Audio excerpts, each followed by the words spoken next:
Coming up in this episode, St. Helens talking about a new deal for Konrad Hurrell, Adam Swift departure confirmed from Hull FC, and scores and scorers from the two remaining Super League and NRL games.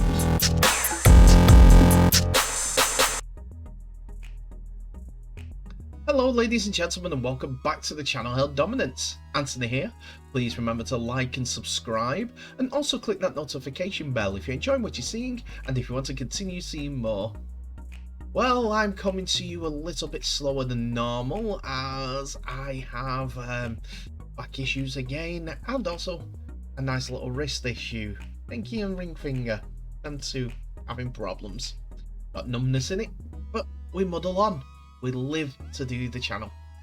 Anyway, so what have we got for you today in our rugby league stories? Well, as the bumper said, we do have stories from St. Helens, and that is where we start, as head coach Paul Wellens is believing that giving Konrad Hurrell a new deal at St. Helens is a no-brainer on both the part of the club and the player.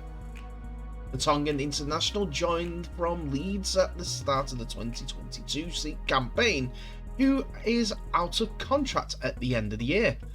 But Wellens has indicated that both the player and the club wished for the player to remain at the Saints.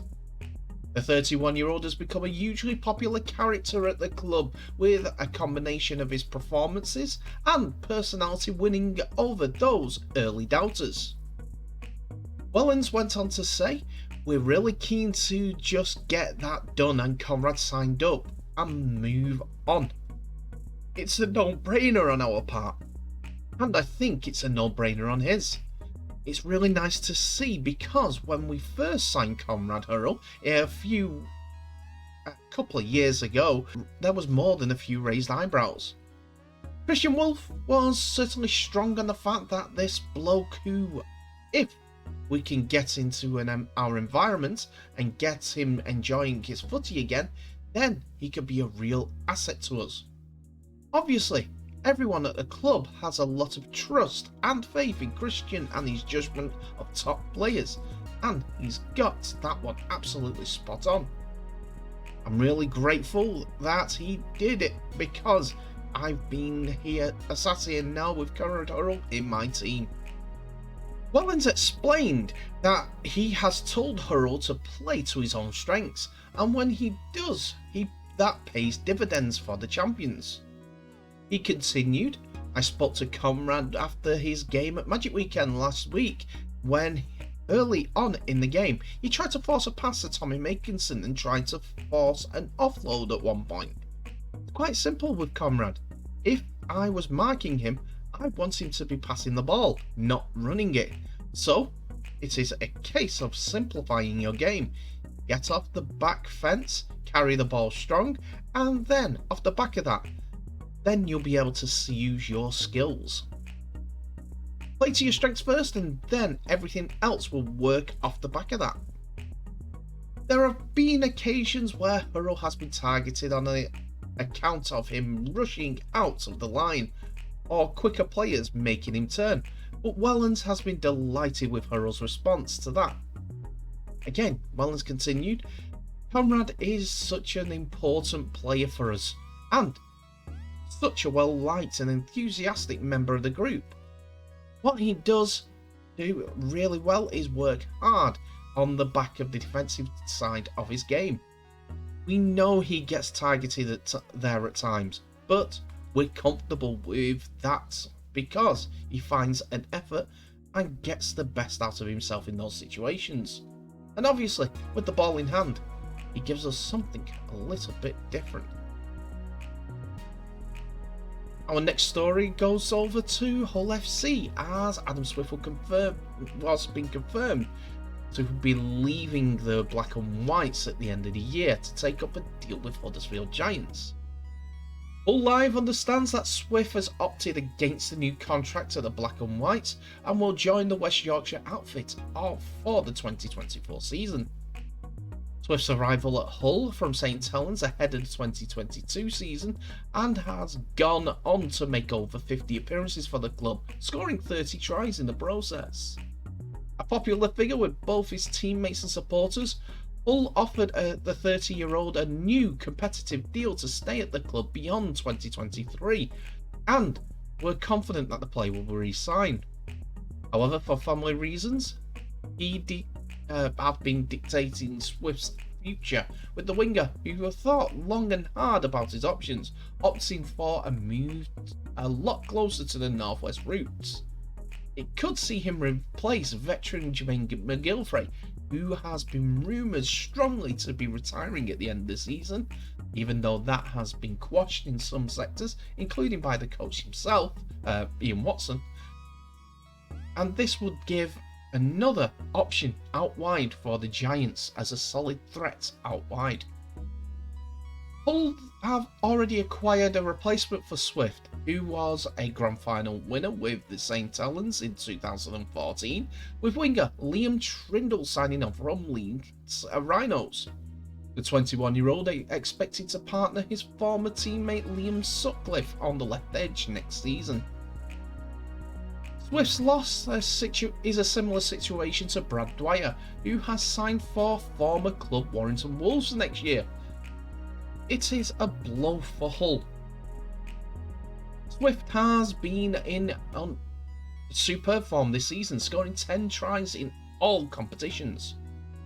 His work out to the backfield has been impressive, catching the eye with his surging runs. He leaves some big boots for Tyndall to fill, who the club have rated highly as a young player with a lot of potentials.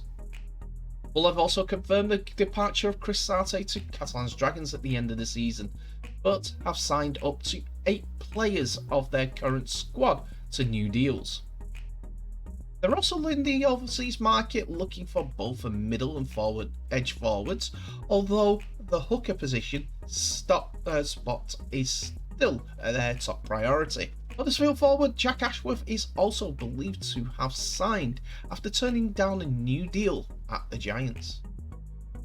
Now we turn our attentions to the last of the games played in both the NRL and Super League, as this morning saw the Eels face the Bulldogs at Accra Stadium, while yesterday saw Leeds face Wakefield in the Super League. It was Yorkshire's Super League derby I bring you first, as Trinity got their first win of the season against the Rhinos, that are looking a wee bit more battle weary currently. Wakefield recorded a 24-14 victory at the Be Well Support Stadium in the glowing sunshine, despite playing most of the second half with 12 men, as Hugo Salibio was sent off for a rash throw on Richie Myler. Croft, Franco, Ashurst, Smith all got a try apiece in the win for Wakefield Trinity, who recorded their first win of the season. Dagger converted 2 from the 4 attempts and kicked 4 penalties to give those 24 points in Wakefield's favour. Leeds had Smith, Ruan and Austin to thank for their tries. It was a little bit concerning for Wakefield, as Austin ran in the try just after the sending off of the Wakefield man Celebrio, but Wakefield turned the tables and scored 2 tries of their own and kept Lee out of contention. Wakefield came away with the win, 24-14. And with that, this is how the Super League table stands, with Catalan's Dragons equal on points with Warrington Wolves, who are in second place. Catalans at top with a plus 52 points difference. More points scored and less points conceded than Warrington Wolves. Lee Leopards are having a while of a season and now find themselves in third place with their 10 wins and on 20 points, with Salford Red Devils, who are equally as good at this time of the season, in fourth place. St Helens are a game behind and only 2 points behind St Salford and Lee on 18 points as they leapfrog Wigan, who dropped down to 6th after Saints beat them on Friday night. Hull KR's defeat sees them slip down to 7th after that early blast of a good season. Leeds stay on 12 points, as does Hull FC, thanks to their both of those teams being defeated, with Huddersfield Giants still with that game in hand, but also only on 10 points. Castleford Tigers were defeated off Salford and find themselves second from bottom, but it's a great relief for Mark Applegath and the rest of the Wakefield squad, as they have broken their duck and are only 4 points behind Castleford at this time of the season. Let's now move down under, as the NRL's final game of the weekend was played in the morning, as I mentioned, between Parramatta Eels and Canterbury Bankstown Bulldogs. So how did the two teams get on? Well, it was quite simple. The Eels came to Accor Stadium and won 34 points to 12. It was Clint Gutherson, Bailey Simonson, Will Penasini and Mike Acevo who got the tries, but Gutherson was the star of the show with a hat-trick. Mitchell Moses converted 5 from his 6 attempts for the 34 points. Matt Burton has scored off support from a great break and great handful from his standoff before Will Perham went over on the 59th minute. Burton converted 2 from 2, but the Canterbury Bulldogs were beaten by the Eels. And with that, that's another one in the can. Thank you so much for watching, everybody. I hope you enjoyed this episode, but please remember to like, subscribe and share this video worldwide, as well as clicking on that notification bell for any updates on new videos that may be coming your way in the near future. Tell me what your thoughts are on today's episode in the comment section below, and wish Wakefield a congratulations for their win for the first time this season. How many more will he get? That is going to be the acid test, but they're bullish. Anyway, comment section is open. Please be civil in your Discord. I do hope that you continue to support the channel. If you haven't already, please remember to subscribe. Click on that bell. It doesn't cost you a thing, and it helps us grow this channel. Anyway, thank you so much for watching. Please remember to share this video worldwide. Now, in the episode, as I always do, by wishing you all the very best. So please stay safe.